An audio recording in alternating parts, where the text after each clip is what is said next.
وہابی کسے کہتے؟ حیرت کی بات ہے کہ اتنا عرصہ لاہور میں رہتے وہابی کو آپ نہیں جانتے۔ اصل میں ایک شخص تھا کوفے کا رہنے والا جس کا نام عبد الوہاب تھا۔ عبد الوہاب کے یہاں ایک لڑکا پیدا ہوا اور عبد الوہاب نے اس لڑکے کا نام محمد رکھا۔ یہی وہ شخص تھا کہ جس نے پڑھنے لکھنے کے بعد میں لوگوں کو گمراہی کی جانب اس نے ترغیب دلائی۔ اگر آپ کو فرصت ملے تو آپ اگر تفصیل کو پڑھیں تو آپ حقیقت تک پہنچ جائیں گے کہ یہ وہابیت نے جنم کیسے لیا۔ مثال کے طور پر آپ جانتے ہیں کہ سلطنت عثمانیہ ایک عظیم الشان سلطنت عثمانیہ تھی۔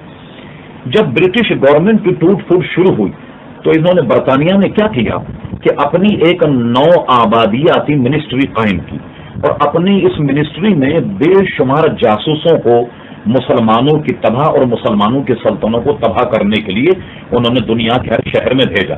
اسی طریقے سے ان جاسوسوں میں ایک جاسوس کا نام ہمفرے، آپ کتاب کو ملاحظہ فرمائیے، کئی زبانوں میں چھپ چکی، اگر آپ کہیں تو ہم اس کے اقتباسات آپ کو گویا انٹرنیٹ کے ذریعے سے بھی دے سکتے۔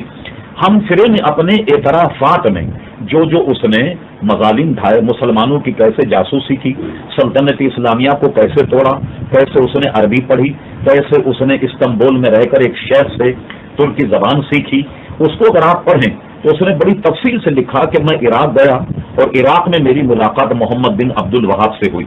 میں نے محمد بن عبد الوہاب پر یہ گفتگو کی کہ شراب جو ہے وہ حرام نہیں، اور میں نے اس کو قرآن مجید اور حدیث سے یہ ثابت کر دیا کہ شراب حرام نہیں، اور اس کو میں نے شراب پلائی۔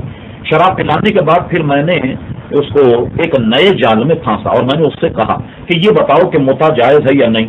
محمد بن عبد الوہاب نے کہا کہ متا تو حرام۔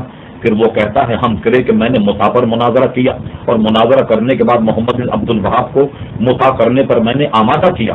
اور اسی طرح نو آبادیاتی منسٹری میں ایک بہت حسین جمیل ایک عورت تھی جو ہمارے ساتھ جاسوسی کام کرتی تھی، تو میں نے اس سے اس کی شادی بھی کرا دی، تو اس نے گویا متا بھی کروایا۔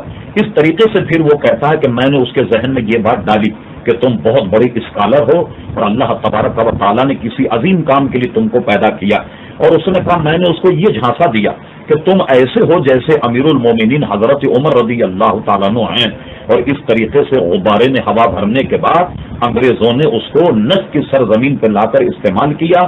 اس کی کتاب قدیمی بھی ہمارے پاس موجود ہے اور آج کل جو چھپتی وہ بھی موجود ہے، جس کا نام کتاب التوحید۔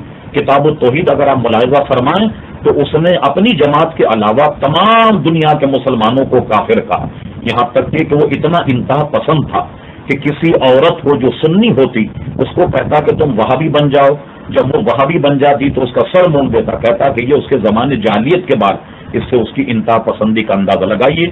علامہ ابن عابدین ابن شامی جن کی فقہ کی کتاب ابن شامی سے کوئی دارالافتاء بھی مستغنی نہیں ہو سکتا، علامہ شامی نے اپنے مقدمے میں بھی اس کا ذکر فرمایا۔ ایک مشہور حدیث ہے کہ نبی کریم صلی اللہ علیہ وسلم مال غنیمت تقسیم فرما رہے، ایک کمبخت منافق کھڑا ہوا اور اس نے یہ اپنے تئیں دیکھا کہ مجھے شاید کم مال ملا، وہ کہنے لگا اے محمد صلی اللہ علیہ وسلم عدل کیجیے عدل کیجیے۔ حضور نے فرمایا کمبخت، میں اگر عدل نہ کروں تو ہے کوئی دنیا میں عدل کرنے والا؟ حضرت عمر رضی اللہ عنہ اس پر تلوار سوت لی، کہا حضور ماروں اس کی گردن؟ آپ نے فرمایا نہیں، اس سے قوم پیدا ہوگی جو قرآن پڑھے گی مگر قرآن اس کے حلقوں کے ان کے حلق کے نیچے سے نہیں اترے گا۔ انوار احمدی ایک بڑی مشہور کتاب ہے، حیدرآباد دکن کے ایک بہت بڑے عالم تھے حضرت علامہ مولانا انوار اللہ صاحب فاروق رحمت اللہ تعالی علیہ، اس کتاب پر حاجی امداد اللہ مہاجر مکی رحمت اللہ علیہ کا حاشیہ۔ دنیا بھر کے وہابی حاجی امداد اللہ مہاجر مکی کو اپنا پیشوا اپنا امام مانتے ہیں۔ انوار احمدیہ پر حاجی امداد اللہ کی تقریر ہے اور اس میں مولانا انوار اللہ صاحب نے لکھا کہ جس شخص پر حضرت عمر رضی اللہ عنہ کے قتل کرنے کے لیے تلوار سوتی تھی اسی کی اولاد سے محمد بن عبد الوہاب پیدا ہوا، اور اس لیے چونکہ وہ ابن عبد الوہاب کہلاتا تھا لہذا اس کے ماننے والے کو لوگ وہابی کہنے لگ گئے۔